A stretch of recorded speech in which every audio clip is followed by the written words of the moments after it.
నేను దాని గురించి విమర్శ చేస్తలేదు. ఇన్ని గణం చేసిన మీరు నిన్న రాహుల్ గాంధీ గురించి మీరు స్లిప్ కావడం ఏంటి? ఎస్, కాంగ్రెస్ పార్టీ మా నాయకుడు రాహుల్ గాంధీ గారు. నీ పార్టీకి నువ్వెట్లా ప్రచారం చేస్తావో మా పార్టీకి రాహుల్ గాంధీ గారు వచ్చి ప్రచారం చేశారు మొన్న అసెంబ్లీ ఎన్నికల్లో. నీ పార్టీ ఎమ్మెల్యేలు ఎట్లా గెలిపించుకోవాలో నువ్వెట్లయితే ప్రచారం చేసావు అట్లనే జాతీయ మా నాయకుడు రాహుల్ గాంధీ గారు మా కోసం వచ్చిండు, ప్రచారం చేసిండు. తెలంగాణ ప్రజలు నమ్మిర్రు, అవకాశం ఇచ్చిర్రు. ఇచ్చిన మాట ప్రకారం సీఎం రేవంత్ రెడ్డి గారిని రాహుల్ గాంధీ గారు సీఎం చేసిర్రు.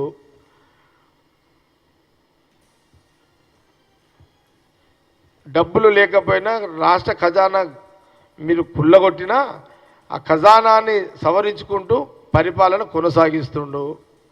దీని మీద మళ్ళీ రేపు మాట్లాడతా.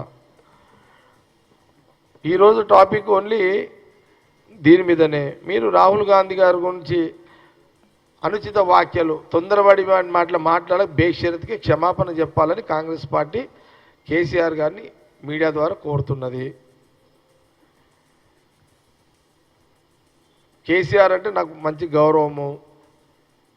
కేసీఆర్ అంటే కూడా ఒక మంచి పరిపూర్ణత చెందిన నాయకుడే. కానీ పరిపూర్ణత చెందిన నాయకుడు రాహుల్ గాంధీ గారి గురించి మాట్లాడడం వల్ల మీరు దిగజారిపోయారు అనేది నా భావన. ఇంత ఈ వయసులో కూడా దిగజారు రాజకీయాలు కేసీఆర్ గారికి అవసరమా?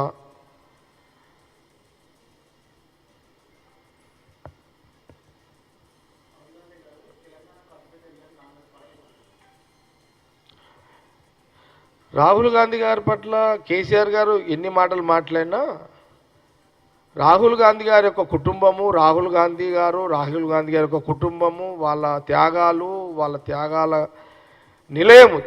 రాహుల్ గాంధీ గారి కుటుంబము త్యాగాల నిలయము. ఈ దేశ రాజకీయాలు, ఈ రాష్ట్రంతో పాటు దేశ రాజకీయాల్లో ఒక చరిత్ర గల కుటుంబం రాజకీయాల్లో ఉన్నది, ఎథిక్స్ తోటి ఉన్నది అని ఎవరయ్యా అంటే అది రాహుల్ గాంధీ గారి యొక్క కుటుంబము త్యాగాల కుటుంబం అని ఎవరమైనా ఒప్పుకోవాల్సిందే. కొందరికి ఇష్టమున్నా ఇష్టం లేకపోయినా ఒప్పుకోవాల్సిందే. ఆనాడు బ్రిటిష్ వాళ్ళు పరిపాలిస్తున్న క్రమంలో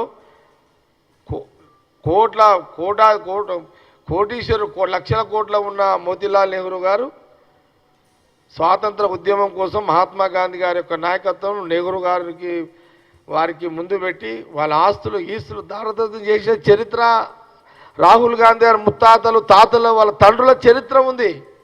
ఆ చరిత్రని కేసీఆర్ గారు నోరు రానంత మాత్రాన పోదది.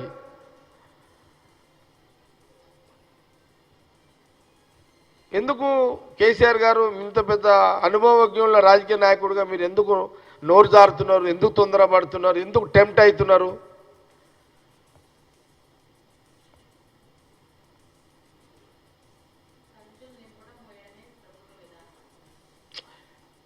సంచులు ఎవరు మొయ్యలేదు?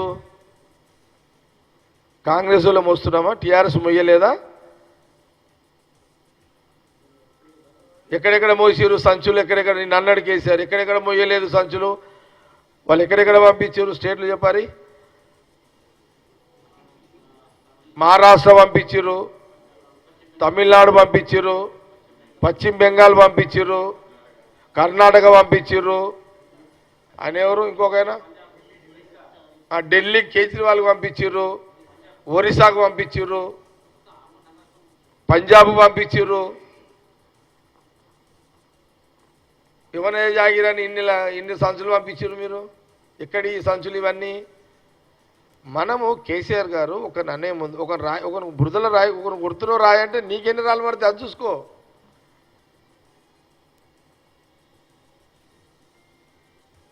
6-7 రాష్ట్రాలకు పంపించినావు సంచుల మీద సంచులు. అన్నమా మేము ఎప్పుడన్నా? అదే నడుస్తుంటాయి ఇవన్నీ.